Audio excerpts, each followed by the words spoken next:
वासुदेव पाहि मां, पाहि मां।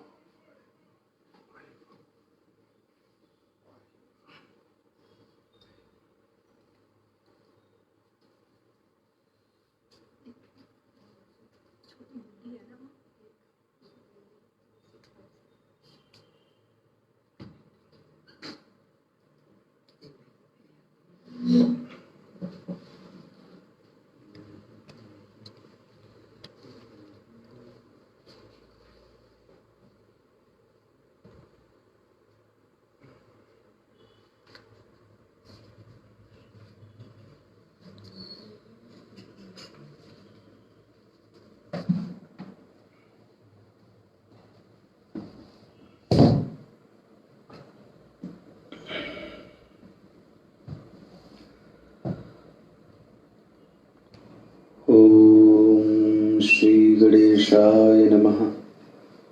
ओम श्री सरस्वती नमः। ओम श्री गुरुभ्यो नमः। अज्ञानतिमिरान्धस्य ज्ञानाञ्जनशलाकया चक्षुरुन्मीलितं येन तस्मै श्री गुरवे नमः। तस्मै श्री गुरवे नमः। अध्याय 5। ओम श्री परमात्मने नमः। अथ पंचमोऽध्यायः। अर्जुन उवाच सन्न्यासं कर्मणां कृष्ण पुनर्योगं च संशसि यच्छ्रेययेतयोरेकं तन्मे ब्रूहि सुनिश्चितम्। श्रीभगवानुवाच सन्न्यास कर्मयोगश्च निःश्रेयसकरावुभौ तयोस्तु कर्म संन्यासात् कर्मयोगौ विशिष्यते। ज्ञेयः स नित्यसन्न्यासी यो न द्वेष्टि न काङ्क्षति। निर्द्वन्द्वो हि महाबाहो सुखं बन्धात् प्रमुच्यते। सुखं बन्धात् प्रमुच्यते।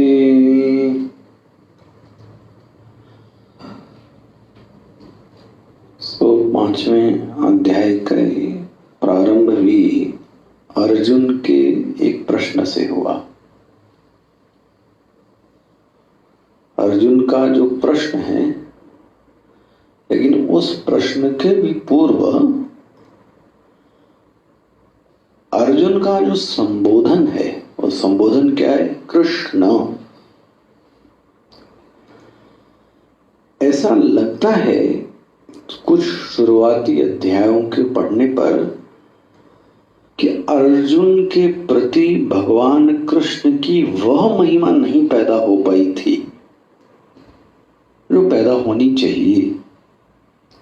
इसलिए सीधे ही वो क्या लेता है? भगवान का क्या लेता है? नाम ले लेता है, कृष्ण। भाई जैसे कि कोई अपने पिता का नाम ले ले, कोई अपने गुरु का नाम ले ले, तो जैसे ही कोई अपने पिता या गुरु का नाम ले तो आपको बड़ा अजीब सा लगेगा। इस तरीके से अर्जुन सीधे ही क्या कह देता है? कृष्ण। और एक बात ऐसी मनोवैज्ञानिक लोग भी मानते हैं, महापुरुष की महिमा का ज्ञान जब तक हृदय में ठीक से नहीं होता, उसकी महिमा का जो बोध है, दूसरा व्यक्ति जो है उसकी महिमा हमारे अगर मन में नहीं आती है और या हम उसको स्वीकृति नहीं दे पाते, तब तक लोग नाम से ही पुकारते हैं। नाम से पुकारने का अर्थ ही ये है कि अभी इस व्यक्ति के प्रति इसके मन में महिमा जागृत नहीं हुई है। ऐसा लगता है अर्जुन को पढ़ते हुए। लेकिन एक बात और है, धीरे धीरे आप पढ़ेंगे इन अध्यायों को तो जो सावधानी से देखेंगे तो अर्जुन के विशेषण भगवान को जो अर्जुन देता है वो धीरे धीरे बदलने लगते हैं। थोड़ा से उनमें एक श्रद्धा का भाव जागता हुआ दिखता है, लेकिन अभी तो कुछ भी नहीं दिखता, सीधे ही बोलता है हे कृष्ण। तो जैसे जैसे आप आगे बढ़ेंगे तो अर्जुन की भाषा बदलेगी और अर्जुन का संबोधन भी थोड़ा पिघलता हुआ नजर आएगा। और जब सामने वाले व्यक्ति के प्रति महिमा की बुद्धि का उदय ना हुआ होए तो श्रवण भी व्यक्ति ठीक से नहीं कर सकता, उसकी बात ठीक से नहीं सुनता। अब देखो ट्रेन में आप जा रहे हो, कोई गीता की बात बोलने लगे तो आप कितनी महिमा की बुद्धि से सुनते हैं। इससे सुना और इससे आपने क्या कर दिया, निकाल दिया। तो एक बात तो है कि यह ज्ञान प्रभावी भी तभी होता है जब उस ज्ञान देने वाले व्यक्ति के प्रति हमारे मन में क्या उदय हो, श्रद्धा की वृत्ति। वह श्रद्धा की वृत्ति ही हमको ज्ञान कराती है। इसलिए ये बड़ा स्पष्ट रहना चाहिए मन में कि जिससे भी हम पढ़ें, जिससे भी पढ़ें, उस व्यक्ति के प्रति हमारे मन में महिमा बुद्धि होनी चाहिए, श्रद्धा होनी चाहिए। तब वह जो शब्द को वह बोल रहा है वह शब्द हृदय में आकार लेने लगता है। ये श्रद्धा की महिमा है। जैसे केला कहते ही क्या आकार आ गया, केला। ऐसे ही आपको पता है गुरु के शब्द बोलते कुछ होता नहीं है फिर, जब तक कि महिमा बुद्धि ना हुए।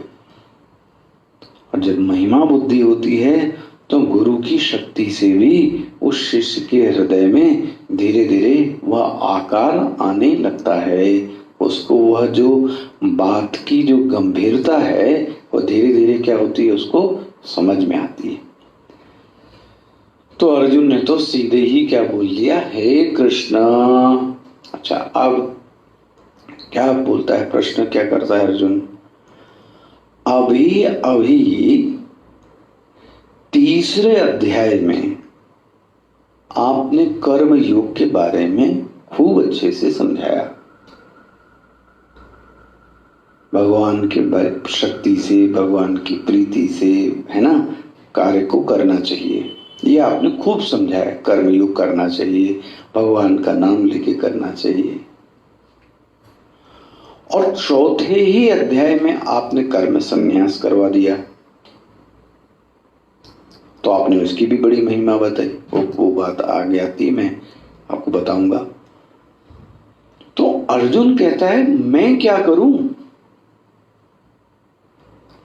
मानो कि आप ये कहते हो दायां भी ठीक है बायां भी ठीक है, तो मैं तो आपसे ये पूछना चाहता हूं कि दायां जाऊं या बायां जाऊं। आप क्या बोलते हैं, प्रशंससी। श्लोक देखिए आपका क्या है, संन्यासम कर्मणाम, कर्मों का संन्यास, उसकी भी प्रशंसा की। जब पुनः योगम, योगम मतलब कर्मयोग, आपने कर्मयोग की भी प्रशंसा की। तो मुझे तो उनमें से कोई एक बताइए, तन्मे ब्रूहि सुनिश्चितम, मुझे उनमें से कोई एक रास्ता बताइए। अब भगवान ने कितने रास्ते बता दिए, 2। तो मैं, आप ये बताइए कि मैं कौन सा चुनाव करूं। आपको पहले भी बोला होगा, कोई व्यक्ति गुस्सा भी करे और मुंह भी फुला ले, हंसे भी, हंसा भी ठठाए, फुलाऊ गालू, गाल भी फुलाए, तो दोनों चीजें एक साथ हो सकती। या तो ठठा के हंसेगा ही हंसेगा, या तो वो मुंह फुला के बैठेगा। दो में से एक ही कर सकता है। भगवान ने शंकराचार्य जी ने भी एक दृष्टांत दिया है, स्थिति गतिवत। या तो व्यक्ति चलेगा या तो व्यक्ति स्थिर रहेगा। नहीं, चल भी रहा है और स्थिर भी है, ऐसा कैसे हो सकता है? तो अर्जुन भी भगवान से कहता है, भगवान आप दोनों ही रास्ते अच्छे हैं, वो ठीक है, मुझे इनमें से कोई एक रास्ता बताइए। कौन दो रास्तों में से? या तो कर्म योग का रास्ता या तो कर्म संन्यास का रास्ता। भाई यहां रहूं कि संन्यास ले लूं, कोई एक बात तो बताओ। एक तरफ बोलते हो घर में भी रहो, एक तरफ बोलते हो सब छोड़ छाड़ भी दो, ऐसा कैसे हो सकता है? लेकिन एक चीज है, अर्जुन ने एक शब्द बोल दिया, उसने क्या बोल दिया? वह बताना जिसमें मेरा श्रेय होए। ये सबसे प्रमुख पंक्ति है। यत् श्रेयस्यान् निश्चितं ब्रूहि तन्मे। वह चीज बताना जिसमें मेरा क्या हो जाए? श्रेय होवे। श्रेय मतलब कल्याण होवे। अगर आपको लगता है कि कल्याण संन्यास में है तो आप संन्यास ही बोलना, और आपको लगता है कि कर्म योग में ही मेरा कल्याण है तो क्या बोलना?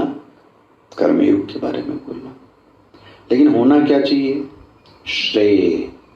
तो ये शब्द आ गया, यत् श्रेयस्यान् निश्चितं ब्रूहि तन्मे। थोड़ा इस शब्द को पिछली बार भी मैंने कोशिश की थी, इस शब्द को अच्छे से समझ लीजिए। ये वेदांत का पारिभाषिक शब्द है। कौन सा शब्द? श्रेय। आप इसको अभी पढ़ेंगे तो कठोपनिषद में भी ये शब्द आया है, बार बार कठोपनिषद में शब्द आया। कौन सा? श्रेय। जिन्होंने ठीक से पढ़ा हुआ, ऐसा वाला नहीं जो सुनते हैं प्रवचन, तो याद ही नहीं होगा कि आया भी था कि नहीं आया था, कुछ को तो यही संशय होगा। तो उनके लिए तो खैर 2.5 अक्षर बहस बराबर, उसमें क्या कहना। गंभीर जो साधक है उनकी बात कह रहा हूं। वहां जब आता है और उपनिषद जब यह शब्द प्रयोग करता है श्रेय, तो ध्यान रखिए उसके शब्दों में गंभीरता होती है, उथला नहीं होता वो शब्द। तो उपनिषद ने एक बात कही कठोपनिषद में कि मनुष्य के पास दोनों आते हैं। पहली बात तो ये, बोले अभी तो एक की बात कह रहे थे, बोले दो हैं, भाई हैं। कौन कौन भाई हैं? एक का नाम है श्रेय और एक का नाम है प्रेय। ये जीवन में दो ही लक्ष्य हो सकते हैं, ये जीवन के लक्ष्य हैं। या तो जीवन का लक्ष्य श्रेय होएगा या तो जीवन का लक्ष्य प्रेय होगा। स्पष्ट हो गया? अब इन्हीं में से पूरी दुनिया कोई ना कोई एक चीज चुनती है। बोले इसका लक्षण क्या हुआ? हम कौन सा चुन के चल रहे हैं? चलिए इसकी भी पहचान बता देते हैं। जब एक बात इससे समझने के पहले ये कि हम सबका इन लक्ष्य तो एक ही है। वो क्या है पता है आपको? आनंद की प्राप्ति। इसमें किसी को कोई दो राय हो तो बता दे। भाई कोई स्वाध्याय नहीं करता तो क्यों नहीं करता? बोले नहीं, पढ़ने में आनंद है। अच्छा कोई करता है तो वो क्यों करता है? पढ़ने में आनंद है। कोई सोता है तो क्यों सोता है? और सोने में आनंद है। कोई नहीं सोता जागता है, वो तो जागने में आनंद है। कोई मदिरा पीता है, क्यों पीते भाई? पीने में आनंद है। आप मुझे ये बताओ कि किसके जीवन का लक्ष्य आनंद नहीं है? सोच लो भाई, फिर प्रश्न पूछ लेना उस पर आप। एक भी मनुष्य ऐसा बता दो कि जिसके जीवन का लक्ष्य आनंद ना हो। व्यक्ति कभी कभी मरना भी चाहता है तो किसके लिए? क्योंकि अब कष्ट मुझसे सहा नहीं जा रहा है, मर जाऊं तो, वो भी कष्ट से छुटकारे के लिए। अच्छा, जीना चाहते हो, क्यों? आनंद लेने के लिए, जीवन के। कोई सन्यासी बन गया, क्यों बन गए? आनंद के लिए। कोई गृहस्थ में चला गया, क्यों चले गए? आनंद के लिए। नौकरी कर ली, आनंद के लिए। छोड़ क्यों दी? आनंद के लिए। इस जीवन में, इस जगत में हर व्यक्ति जो कार्य कर रहा है, मैं आपसे बताऊं, उसका एक ही लक्ष्य है। वो क्या है? आनंद। पहला तो ये समझ स्पष्ट हो जाना चाहिए। हो गया ना? अच्छा, दूसरा, अब जब हम आनंद की प्राप्ति ऐसे चाहते हैं, कैसे? भगवान, हाँ भगवान, ये परिस्थिति बदल जाए किसी तरीके से, ये हो जाए, वो हो जाए, खूब सारा धन मिल जाए। ओहो, किसी किसी को स्वर्ण में इतनी आसक्ति होती, स्वर्ण मिल जाए, सोना। तो उसको किस में आनंद दिख रहा है? किसी को सोने में, स्वर्ण में, किसी को धन में, किसी को यश में। इसको मैं एक शब्द कह रहा हूं। जब व्यक्ति ऐसा सोचता है कि परिस्थिति में विश्राम है, किसमें विश्राम?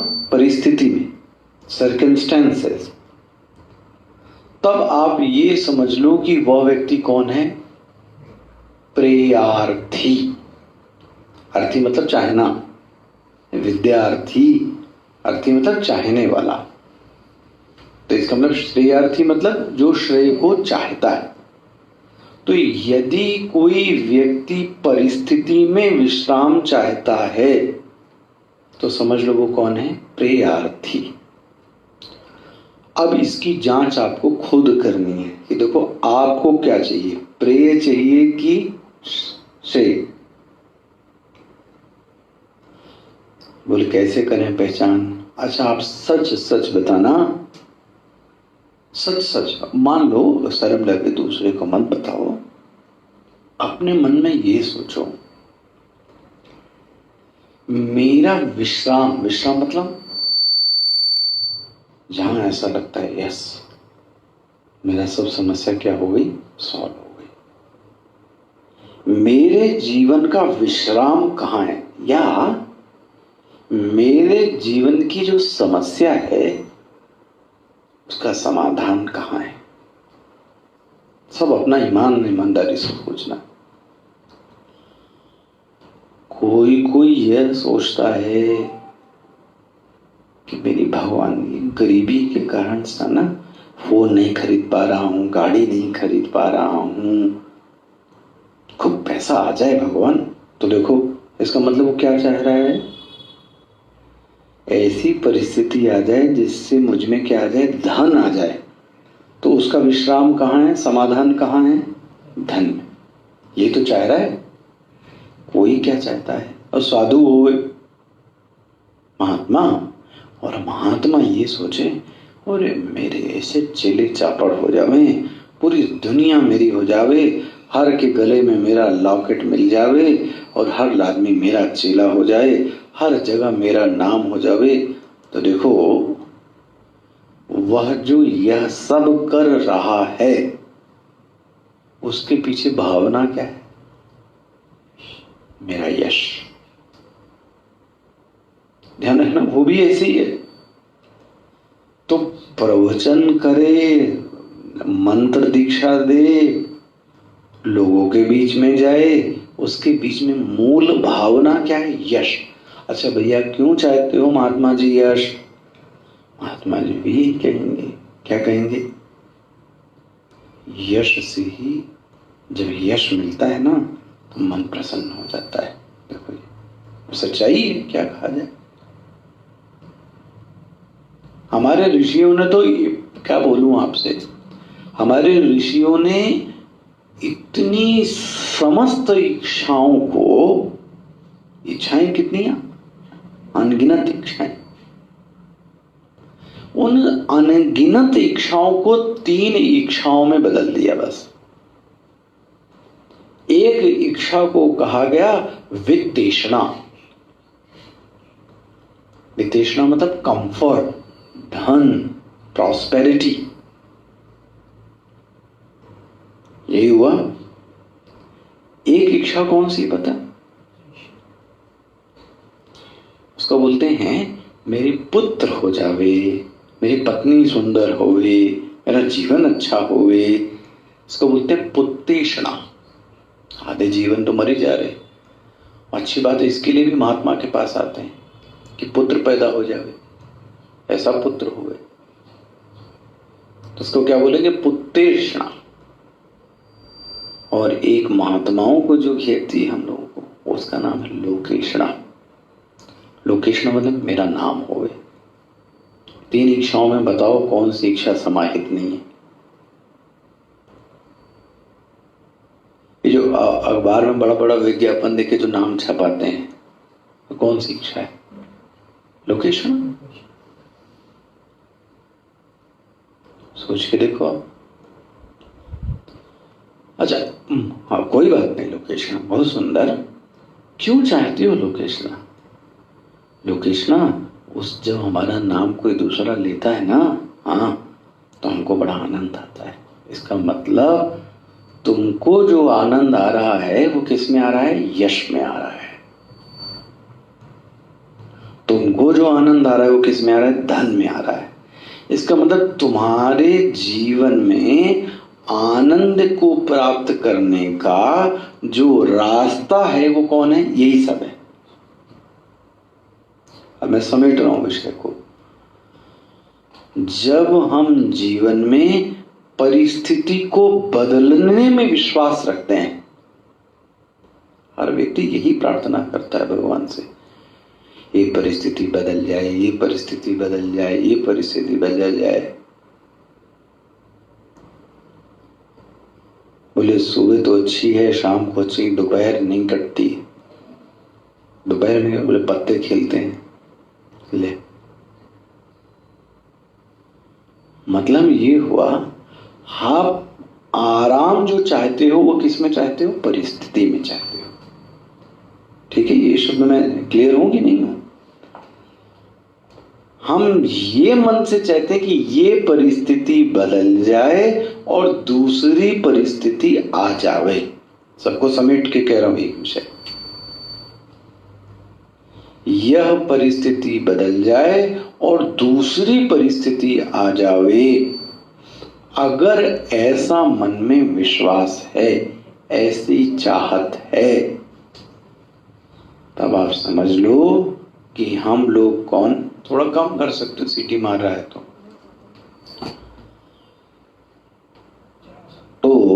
आप समझ लो हम लोग कौन हैं? हाँ, प्रेयार्थी। स्पष्ट हो गया? भगवान ने 5 लाख 1 करोड़ दिया, दूसरे साल 2 करोड़ आ जाए। महंगाई ज्यादा हो गई है, ज्यादा हो गई है, लॉकडाउन हो गया, पैसा है ही नहीं। तो अब इसका अंत कहां है? अच्छा, अंत कहां है? ये चलता ही जा रहा है, चलता ही जा रहा है। तब आप समझ लो एक चीज बस याद पकड़ के रख लो, जब हम परिस्थिति को बदलने की इच्छा रखते हैं, तब समझ लो हम कौन है? क्या बोलेंगे? प्रेयार्थी। स्पष्ट हो गया? अच्छा, फिर श्रेयार्थी कौन है? श्रेय, जिसको परिस्थिति के बारे में कोई भी कंप्लेन नहीं है, क्योंकि परिस्थिति तो नित्य दिन प्रतिदिन बदलती रहती है। देखो, उसके मन में तो ये स्पष्ट हो गया। तो क्या चाहिए? मुझे जो आनंद चाहिए, वो अपने स्वरूप में चाहिए। ये थोड़ा कठिन है। आनंद इसको भी चाहिए, लेकिन उस आनंद के लिए मैं किसी को बदलने की कोई चाहत नहीं रखता हूं। That is called true spirituality, और इसी को बोलते हैं ब्रह्म ज्ञान। जब वो आनंद का सागर हम कहां देखने लगे? अपने अंदर। ओहो, ऐसा हो जावे, ऐसा हो जावे। अब आसान तो नहीं दिखता। ये उसने देख लिया। क्या देख लिया? इतना जीवन परिस्थिति बदल बदल के देख लिया और अभी तक मुझे संतुष्टि प्राप्त। अच्छा, कौन कौन बदला ये बताओ आप। युधिष्ठिर की परिस्थिति एक जैसी रही, भीम की परिस्थिति एक जैसी रही, अर्जुन की परिस्थिति एक जैसी रही, विवेकानंद की एक जैसी रही, रामकृष्ण परमहंस की एक जैसी रही, हाँ ब्रह्मा जी की एक जैसी नहीं रही। ले, ब्रह्मा जी की भी परिस्थिति एक जैसी नहीं रही, तो फिर हमको जीवन में कहां विश्राम मिलेगा? इसका मतलब ऐसा साधक जो यह देख ले कि जो आनंद है, जो विश्राम है, वह बाहर कहीं नहीं है। अगर ये बात आ जाए समझ में तो जीवन पलट जाए। बाहर नहीं है विश्राम, कहां है? अंदर है। ये बात समझ में आ जाए।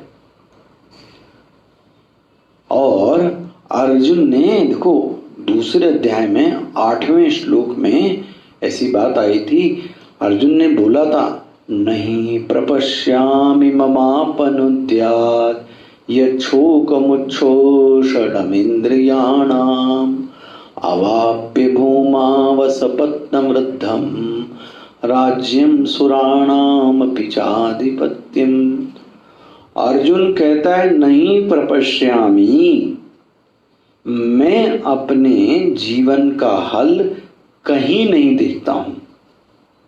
बोले राजा बन जाओ। और राजा तो छोड़ो, अवाप्य भूमावसपत्नम वृद्धम, पूरे पृथ्वी का राज्य नहीं, तीनों लोकों का निष्कंटक राज्य दे दिया जाए, कोई तुमको बाधा नहीं उत्पन्न करेगा।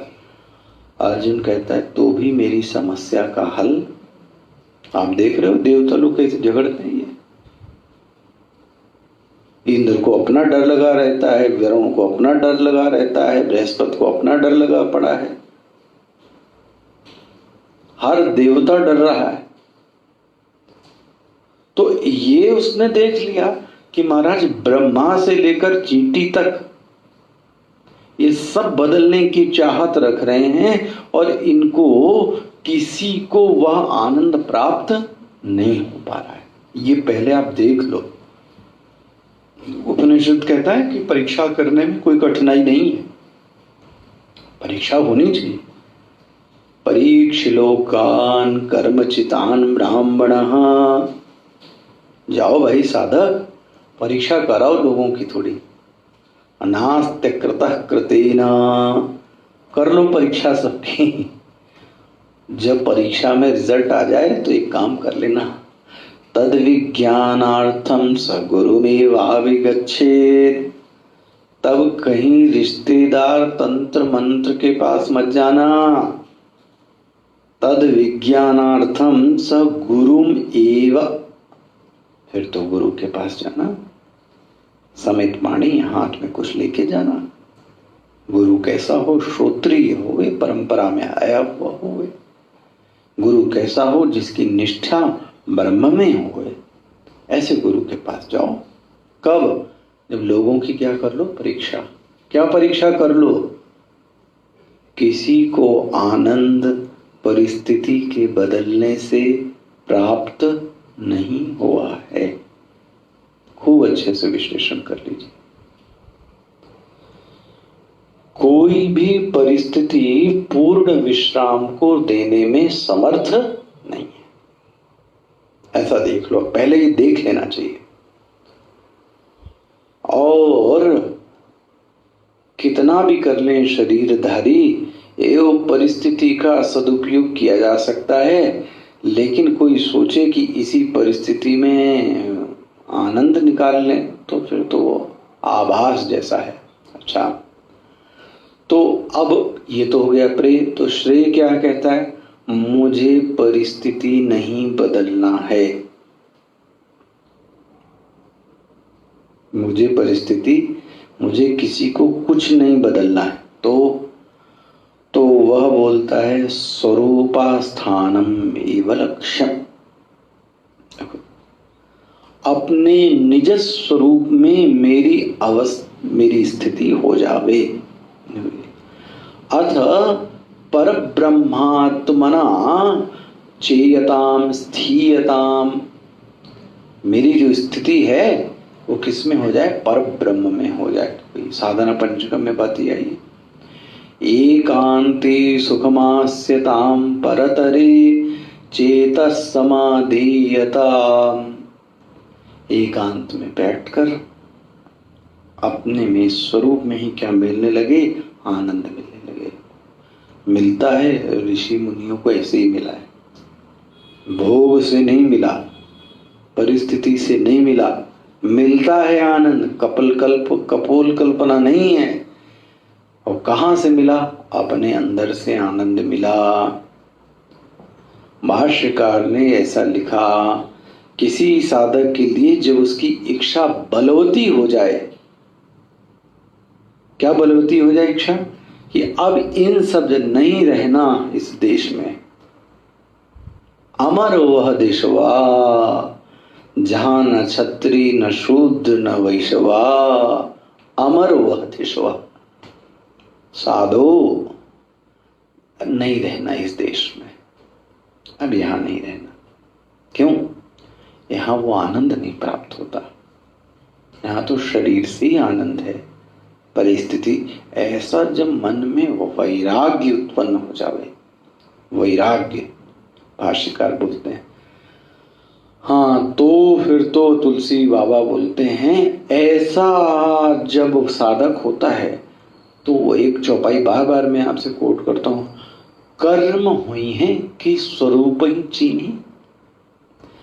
जिस दिन व्यक्ति स्वरूप को चीन लेगा, जान जाएगा, उस दिन व्यक्ति कर्म नहीं करना चाहता।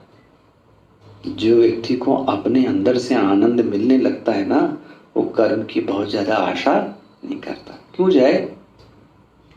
जो चीज बैठने से आनंद मिल रहा है तो बाहर क्यों जाएगा? और वो है कहां आनंद? बोले कस्तूरी मृग में बसे, मृग ढूंढे वन माही। वो सब यही धरा पड़ा है। कौन? आनंद। जैसे कि धोबिया जल बिच मरत प्यासा,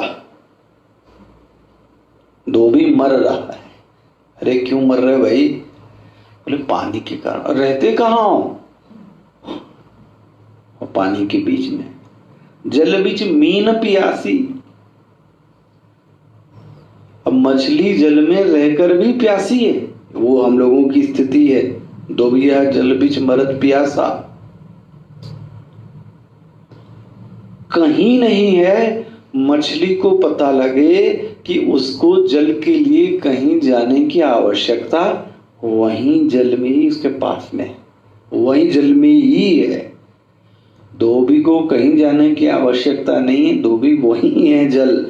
इसी तरह से आनंद सिंधु मध्य तव वासा, वह जो आनंद का जो समुद्र है वो कहीं और नहीं है। कहाँ है?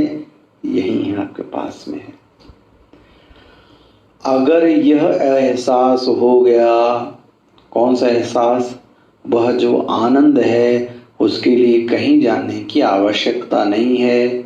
इसको अध्यात्म की भाषा में बोलते हैं स्वरूपावस्थान। क्या हो गया? स्वरूपावस्थान।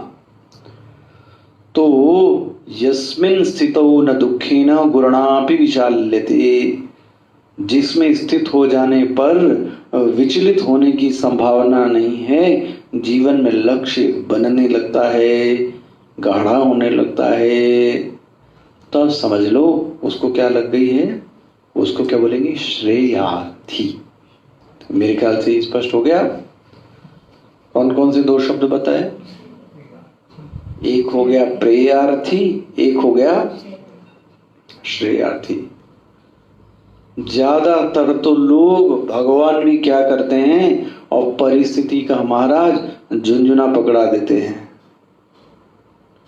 और झुंझुना पकड़ाने का मतलब हुआ कि हम उसी से आनंद में मस्त रहते हैं और पूरी जिंदगी बीत जाती है ऐसी, और आखिरी में समझ में आता है कि वो सब जो कर रहे थे उसमें किसी में कुछ आनंद नहीं। लेकिन अब करें क्या, बूढ़े हो गए, अब कुछ कर भी नहीं सकते। यह जो एहसास है यह पहले ही आ जावे, है ना। इसलिए अर्जुन बोलता है निश्चितम ब्रूहि, मुझे चाहे कर्म संन्यास में लगा दो और चाहे मुझे कर्मयोग में लगा दो, एक बात ध्यान रखना, मुझे चाहिए क्या, आनंद। और कैसा आनंद, स्वरूप में स्थित। उसके लिए मुझे कुछ करने की आवश्यकता न पड़े, ब्रह्मानंद मिलता रहे। देखो अब ये शब्द देखो, अगर शब्द को छोड़ के निकल जाओ तो कैसे होगा, श्रेय निश्चितम, मुझे भगवान वह मार्ग बताइए जिससे किसकी प्राप्ति हो जाए, श्रेय की प्राप्ति हो गए। अब मार्ग कोई भी बता दो, लक्ष्य तो एक ही होना चाहिए। लक्ष्य क्या है, स्वरूपावस्थान। तो देखो आपके, अगर आप ठीक से सुन रहे हैं तो, सबके लिए नहीं कह सकता, तो कर्मयोग की बात तो मैंने बता दी, लेकिन मन में ये प्रश्न आना चाहिए महाराज वो जो कर्म संन्यास है, दो ही तो बोला है भगवान ने, संन्यासम कर्मणाम, वो आपने महाराज, गुरु महाराज आपने यह तो नहीं बताया कि कर्म संन्यास मतलब क्या होता है। पहले वो भी तो सुन लें, तभी तो फैसला करेंगे दो में से कोई एक का। तो आप ये बताइए, क्या बताएं कि कर्मों का संन्यास किसको कहते हैं, तभी तो फैसला करें। तो कल हम आपसे किसकी बात करेंगे, कर्म संन्यास की।